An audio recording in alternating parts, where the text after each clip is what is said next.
Have you ever kissed in the rain? Yes. Yes. No. No. Does that make you sad? Yeah, Not happy about that one? If you were given the opportunity to like kiss in the rain, would you? It's about to rain, isn't it? You would kiss in the rain again? Yes. You haven't yet. Right? I would really want to. Oh, wow.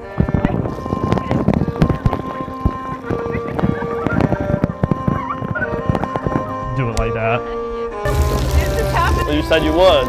You want?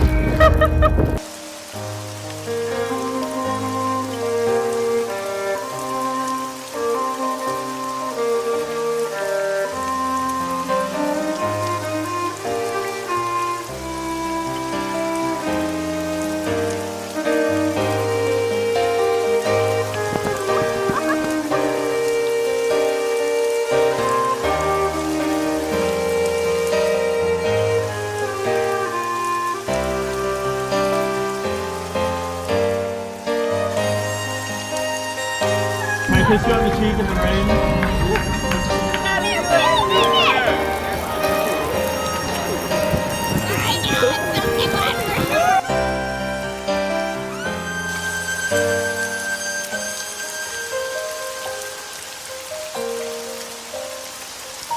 You want to keep going until the rain goes out, or?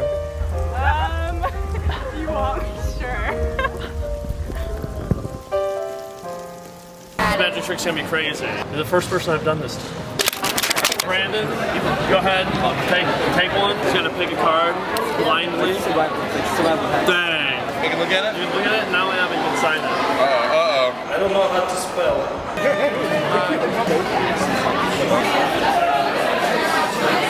Alright. Got it. My John Hancock right there. You put the card somewhere in the middle. Got that? Yeah, make that disappear. Yeah. Shuffle it up. You know, the many specialties about King Bash see it. Let's see is it. I'm very good at the shuffling. I got this down, take that out, and then dang. I got the bridge. Watch the Oh, bridge. he got the bridge. Oh, smooth. Proper Nice. bridge right there too. Never gonna find that card. The 120 shuffle. 120. Goes like that. Whoa. Something like that. Whoa. And Oh. feel fair? Yeah. Very fair. I got a good shuffle. What are you about to do? What is he about to do? No, I just don't know what's gonna happen. Ready? Is that it? No! That'd be crazy if it was, right?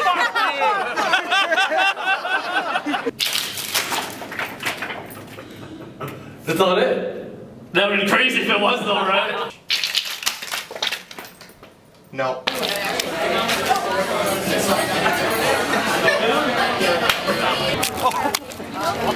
You found it? That was the wrong one. Shut up.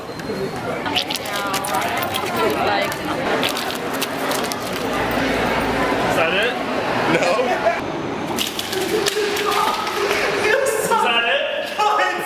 Was that it? Okay, camera off. I'm gonna kill this guy. Is that it? No, that's not like. Whose signature is that? Failed. Is that it? No. That would be crazy if it was, right? You would have freaked I would out. have freaked out. I would have freaked out. Like, oh my god, he ripped it out of my chin. That was a dick trick. No wonder why you got the stripe going on. That's a dick projection. That was a good trick. I can do that one. I can do that one myself. Wait, was that just a smack me? Is he trolling me right now? Did I just get trolled? Son of a bitch. Oh shit. Oh!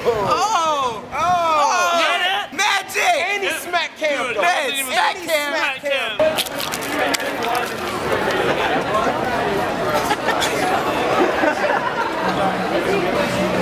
I feel like he just like card jizz in my face. I'm a magician. He's a magic man. I'm a magician, huh? Any face down card, pick it.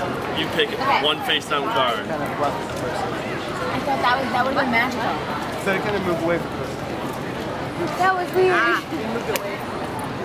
That was weird. How'd I do it? How'd I do it? That's my card. I met Evan through YouTube. I would watch his videos and I was a fan. I emailed Evan. I let him know that I was a cinematographer and that I was going down to VidCon and that if he'd let me crash with him, I would fly him out to New York City and film some videos for him. Evan was like, yeah, come on down. I knew him as Jarek. I didn't know his name was Evan. I didn't know any of that. He prefers to be called Jarek by his fans. You wouldn't call Chris Angel by his real name. His name is Chris Angel, you know, and you wouldn't call Rihanna by her real name. Her name is Rihanna. I've named him Evan, and Jarek is just another personality that I guess I choose not to know, because in my mind it might be giving away a piece of my baby that I don't want to give away. The name Jarek 120 came from when I was younger. I was always into filmmaking and video editing. When I was 9 years old, I wrote a script for a movie, and the movie was called Doomsday. And in Doomsday, I was going to play the lead character, naturally, and I needed a name for the character. And there's this Mortal Kombat video game that was out for the PlayStation, and there's a character in there, his name was Jarek. Just Jarek, no last name. And I was just like, man, that's a really interesting, unique name. So I had that be the character for the Doomsday movie that I was going to play. And the movie didn't end up getting made, so I used Jarek as my wrestling name. The 120 came a year later, but people don't even seem to really care about the name. People are still wondering about the mystery behind the number. What does 120 mean?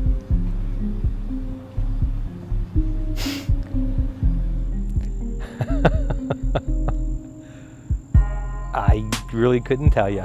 He's told me that, you know, it does mean something, but he like doesn't want to tell me what it means yet. Oh my gosh, I know this. 120. Well, it's a Bible verse, probably. I know that has, oh, man, I don't fucking know. I still don't even know what the hell it means. I have no clue. He came up with that when he was a wee little lad. I was on a 40-day road trip with this guy, and I asked nearly every day, you know, when are you going to tell me what 120 means? Just tell me what 120 means. Never. He won't budge. I have no idea. I don't know what 120 means. I don't care what 120 means. I don't even know if my brother knows what 120 means. It could just been a number that he chose because it sounded cool, and then he gave meaning to later. Maybe the month, January 20th. He'll never tell me. He's always saying it's important and it's special and it's none of our business. It has to be related with like Stone Cold Steve Austin. I think Evan's just a mark for Stone Cold Steve Austin. You know, going back to the wrestling roots, we all know Austin 316 says, I just whipped your ass! Still to this day, he keeps the 120 thing a secret. I think there's a chance it means nothing, and he's just messing with us. Evan's the kind of guy that would just make some shit up, just so he could be like, what do you think it is? And you'll never know, and he'll just be like, I didn't really think of anything. It's really nothing. It's just to make you think. That's some shit Evan would do. I don't plan on ever wanting to know, because it would take the whole mystique behind it. It's a secret that we'll never find out. Only Evan knows.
got some people out here to try and stop this.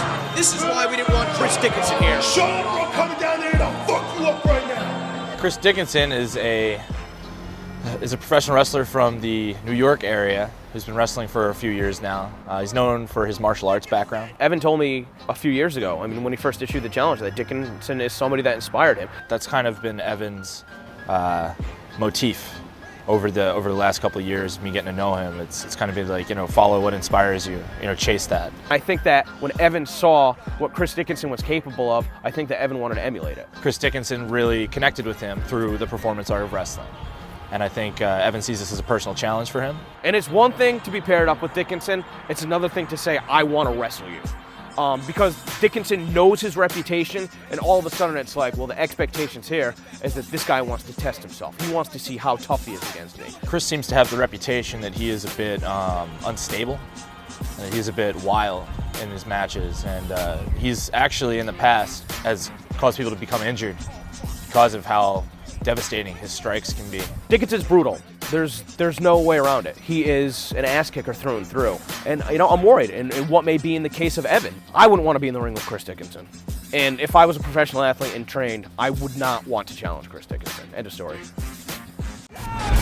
Me, Troy, Evan, Steve, and occasionally Beffrey, we'd always be together, hanging out, filming videos, going to Walmart, because there's not much else to do in Michigan. We were all a part of the same theater class, and so we would come up with these videos